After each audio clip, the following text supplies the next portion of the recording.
Muri ibi bihe aho abarimu batabanye neza n'abanyeshuri bari kugenda batumvikana ku bintu byinshi cyane bigiye bitandukanye bitewe n'imyitwarire yahindutse cyane ku banyeshuri no ku barimu muri rusange. Ariko nanone ikibazo cyane kivugwa yuko ari abanyeshuri bahinduye imyitwarire, ikinyabupfura ndetse no kwitonda byose bakabijugunya hirya bitewe n'ibintu byinshi cyane bigiye bitandukanye. Ni muri urwo rwego rero mu karere ka Nyagatare abanyeshuri bitwaje uburenganzira bw'abana, abana bahorana uburenganzira bw'abanyeshuri, abo bana bakubitagura abarimu kugeza na n'ubu. Umwe mu barimu rero ari mu bitaro ararembye cyane dore yuko bamuvishije amaraso. Abanyeshuri rero biga ku rwunge rw'amashuri rwa Nyarupfubire aho ngaho ni mu karere ka Nyagatare. Ibi ngibi niyo tuje kugenda tugarukaho. Icyo tugusaba gusa ni ugukora subscribe kugira ngo tujye tujyana mu biganiro bigenda bikurikira iki ngiki. Iri shuri rero rya Nyarupfubire ni ishuri riherereye mu murenge wa Rwimiyaga mu karere ka Nyagatare, aho ngaho ni mu ntara y'Iburasirazuba. Rero bateze abarimu babigisha barabakubita, umwe rero arakomereka mu mutwe bikomeye cyane kugeza na n'ubu aracyari kwa muganga. Ibi rero byabaye ku itariki ya 4 2025 Kamena ahagana saa 11 z'igicamunsi cyangwa se saa 11 z'umugoroba. Ubwo rero hari harangiye kuba umupira w'amaguru wahuzaga amashuri cyangwa se icyo dukunze kwita nka interclass, aho ababiga mu mwaka wa kabiri w'amashuri yisumbuye n'abigaga guhera mu mwaka wa 4 kugeza mu wa 6. Ubwo rero akaba ari bo bakinaga aho ngaho. Rero bakaba batarishimiye ibyavuye muri uwo mukino, bakaba batarishimiye ibyavuye muri iyo match, baza kuba batsindwa. Abo ngabo biga mu wa kabiri baza kuba batsindwa igitego 1-0 gusa bavuga yuko basifuriwe nabi. Mu kuvuga rero ko basifuriwe nabi ntago byabanejeje habe na gakeya, ari nacyo cyatumye bafata icyemezo gikomeye cyane kandi kigayitse cyo kuba batega abarimu babo bakabahondagura. Umwe rero mu barimu waganiriye n'ibinyamakuru yavuze ko rero ngo basohotse ikigo ari abarimu bagera kuri 6. Bageze hanze rero bahasanga abana bafite inkoni, abarimu babiri muri bo bakizwa n'amaguru, barirukanka banga gukubitwa n'abana bariruka. Ati rero twari abarimu bagera kuri 6, babonye rero batwatatse ni bari abasaza bahita biruka. Twe rero twari tugiye kwirukanka, umwe bamutangisha icyuma kimufata mu mutwe arakomereka cyane, undi bagiye kumutera icyuma tugifata mu maboko, tubafata mu maboko bituma batamukubita. Uwakomeretse rero yahise yirukankanwa ajyanwa kwa muganga guhabwa ubutabazi. Aba bana rero nabo ngo bahise biruka kugeza na n'ubu, haba polisi, haba ribu, haba na daso, nta n'umwe muri aba bana b'abanyarugomo urafatwa mu rwego rw'uko abana nyine bahise biruka. Ariko nanone bigendera ku nama abayobozi bagiriye aba barimu, bavuga yuko ngo nibatarega aba bana ntacyo ubuyobozi buri bubikoreho, niko umuyobozi w'umurenge yavuze. Ati rero abarimu twabagiriye inama ko batanga ibirego, hanyuma rero inzego zishinzwe iperereza zikabikurikirana. Ni urugomo rero rw'abana bateze abarimu, ntabwo ari ubundi bugizi bwa nabi. Ayo ni amagambo y'umuyobozi w'umurenge wavuze. Aya magambo avuga yuko aba bana nta rugomo bari bafite, yuko ari ibintu bisanzwe yuko umwana yatega mwarimu akamukubita. Bigaragara yuko abayobozi harimo akantu bashyigikiye cyane aba bana, yuko nta kibi bakoze ahubwo ari urugomo rusanzwe. Gitifu rero Bagabo yavuze ko rero ubusanzwe abanyeshuri bakwiriye kugira ikinyabupfura, nta mpamvu yo gutinyuka abarimu babo kugeza naho rero bakubise cyangwa se bakubita cyangwa bakarwana n'abarimu. Yavuze ko rero inzego z'umutekano ngo ziri bugire icyo ziri bubikoreho, zigakora iperereza kuri aba bana, zigakora ndetse n'irindi perereza kugira ngo hamenyekane icyaba cyateye aba bana gukora iki gikorwa kigayitse gutyo. Ni ibintu rero bibi cyane bikomeje kwiyongera hariya mu karere ka Nyagatare, aho abanyeshuri batari kubaha abarimu babo cyangwa se abarezi babo.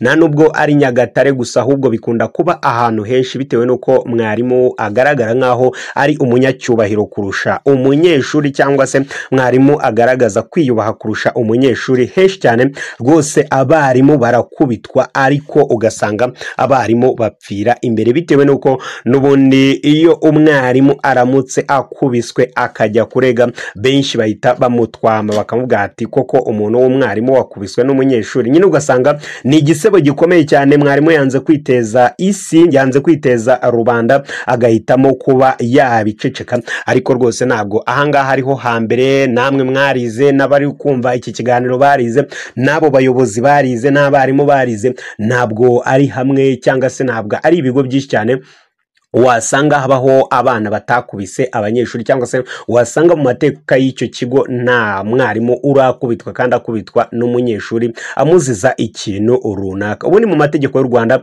kwihanira kurwana ntago byemewe. Abarimu rero kugeza ubu ngubu bose bo mu Rwanda basinye iri tegeko bita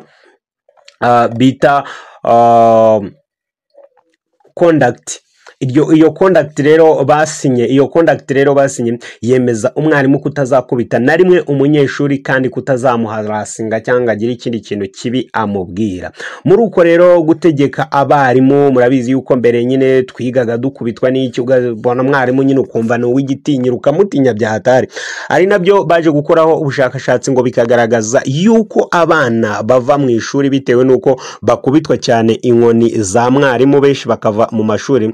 Rero muri iyo gahunda yo kugira zero dropout, ibyo ngibyo rero byatumye umwarimu asinya conduct imwemeza yuko atazigera aharasinga cyangwa se akubita umunyeshuri. Kuri ubu ngubu n'umwarimu kureba nabi umunyeshuri ntago biba abyemewe. Ibyo ngibyo rero abana nabo bahise babifatiraho urugero, ahubwo basubirana inyuma abarimu. Ubu ngubu abarimu akaba aribo basigaye bakubitwa hirya no hino mu gihugu. Icyo kibazo nta hantu utazagisanga, wenda nubwo nta muntu wabikwemerera cyangwa se nta mwarimu wabikwemerera. Ibyo ngibyo biba muri ya gahunda yuko imfura ishenjagira ariko ishira, ariko ni ibintu biri ahantu henshi cyane mu Rwanda. Nta kigo ushobora gusanga, wenda kereka nk'amabodingi n'ibindi bigo, ariko ugiye muri externa hafi ya zose harimo abanyeshuri bagiye bakubita abarimu, kandi ugasanga uwo munyeshuri nta gihano na gitoya ahawe, bitewe n'uko aracyari umwana, aracyarerwa. Ibyo yakoze byose aba yabikoze atabizi. N'ubundi iyo ugiye kugenzura ugakora investigation,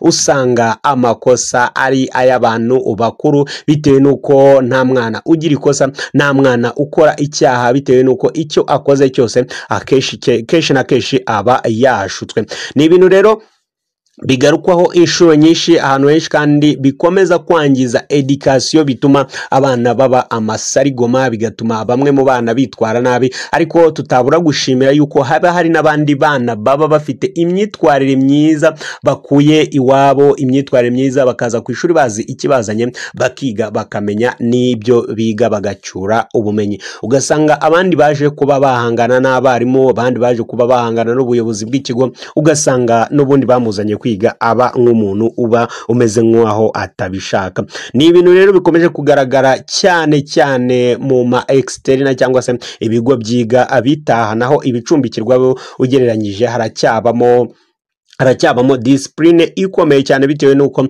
umwana ujya kwiga muri interina bamuha briefing iwabo, bamuha briefing yuko agiye kwiga kandi atwaye amafaranga menshi cyane, bityo rero agomba kwitwara neza kugira ngo ayo mafaranga atazapfa ubusa. Niyo bibayeho ukabona umunyeshuri bamukuye muri interina bakamwohereza iwabo, usanga interina kenshi na kenshi ziba zifite uburenganzira bwo kwirukana umunyeshuri burundu. Uwo munyeshuri rero wananiranye nko muri interina ahita yerekeza externaho ibyo yakora byose, yamena ikirahure, yakubita mwarimu, ibyo ngibyo ntacyo biba bitwaye umunyeshuri. Gusa reka abakiga tubabwire yuko iyo ukoze igikorwa kigayitse nk'icyo ngicyo, wenda abayobozi bashobora kuba nta kintu bagukoraho, iwanyu bakaba nta kintu bagukoraho, ndetse na leta ikakwihorera, ariko ibyo ngibyo biza kukugiraho ingaruka. Nawe uri kumva iki kiganiro ushoboye kuba umunsi umwe waragambiriye kuba wakubita mwarimu, wamutera ibuye cyangwa se n'ibindi byinshi cyane, ariko niba wararangije ishuri cyangwa se waravuyemo,